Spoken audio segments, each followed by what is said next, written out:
Welcome to part 2. I'm still having problems with my recording equipment. Hopefully we'll be able to get through this without too many distractions.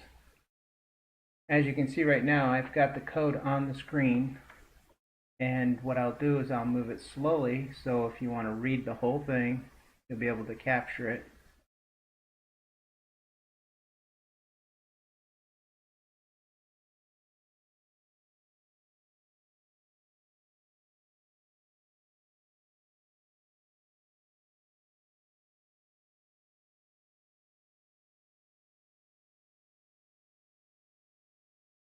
And that's it.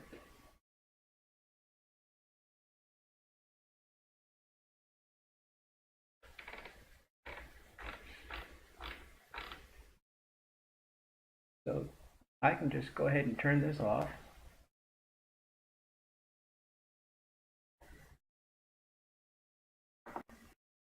We'll start with a blank screen.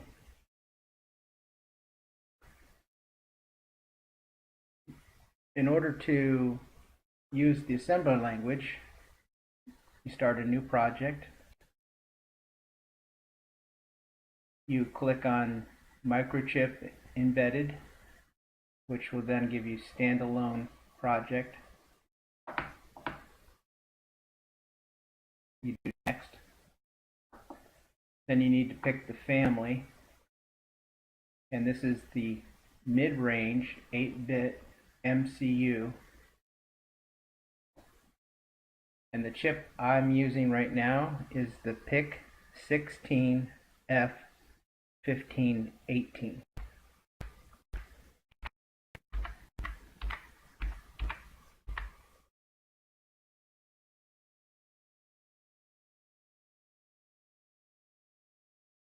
Then it asks you what type of equipment you use for programming. I'm using a Pic-Kit 3.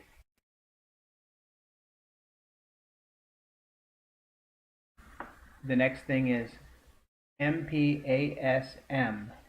That's Microchip Assembler Language.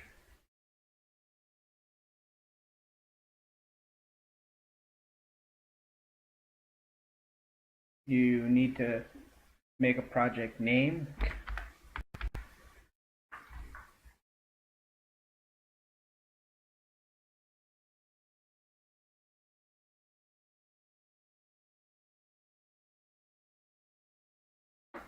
And then it shows up in the project window. You expand it, go to source files, and there's nothing in it. So you right click on source files and you go new. This is okay.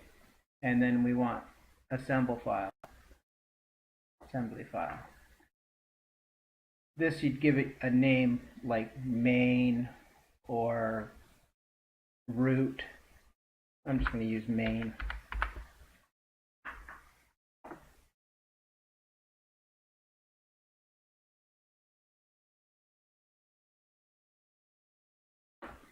Now it shows up in our source file as main.asm.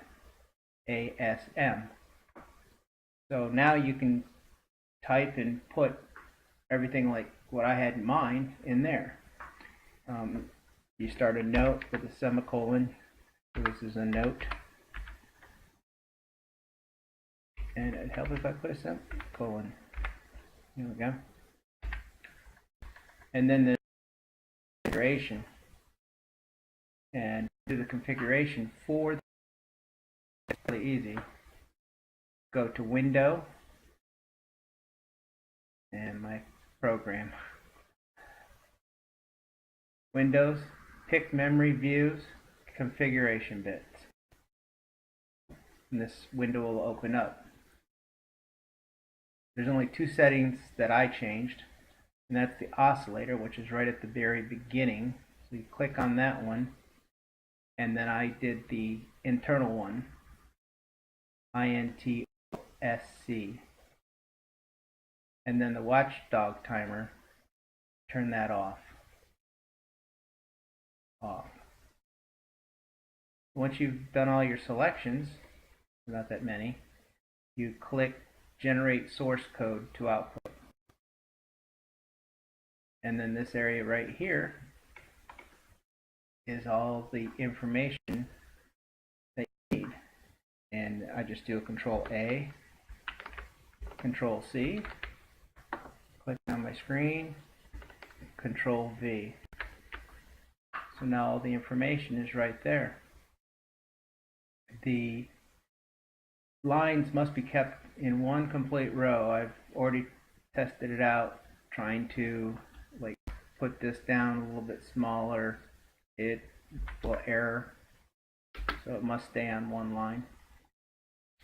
And then you just put your program in. So instead of having to enter all this again,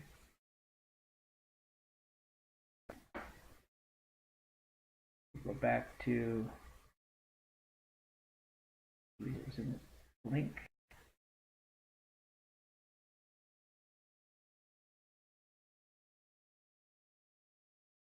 And there's the program again. Now go ahead and we can test it out. We'll just build the project.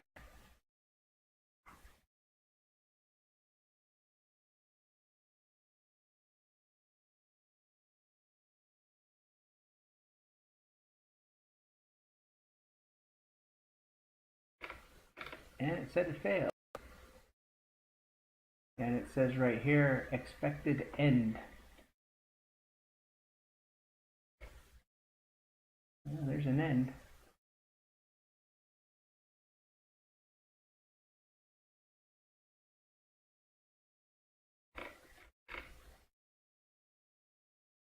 Oh. That was the project from before. Let's try this again. And I don't need.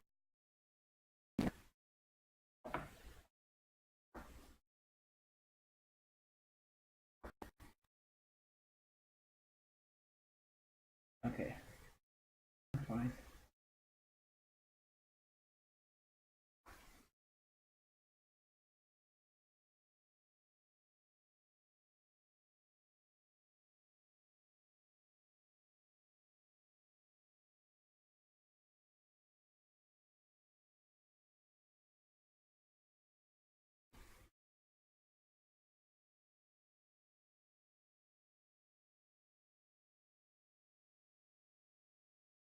So the build was successful. And now we can take a look at the memory, and this is what everybody will like. In our chip,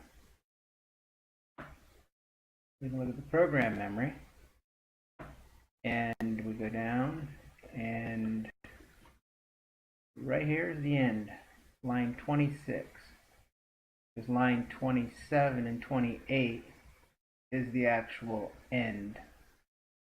The opcode is 3400, and they place it twice. That ends it.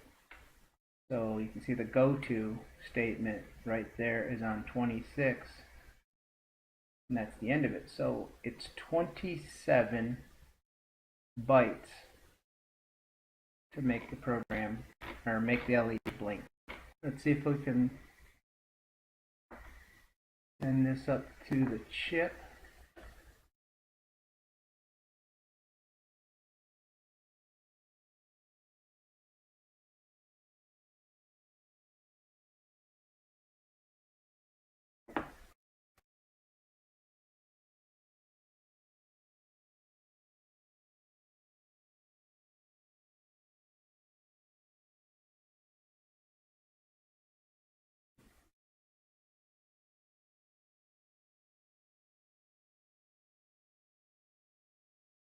And it's done.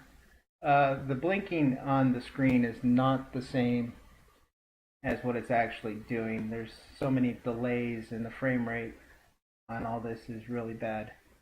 So I will show a video of it straight without all this recording equipment. This is the end of part 2.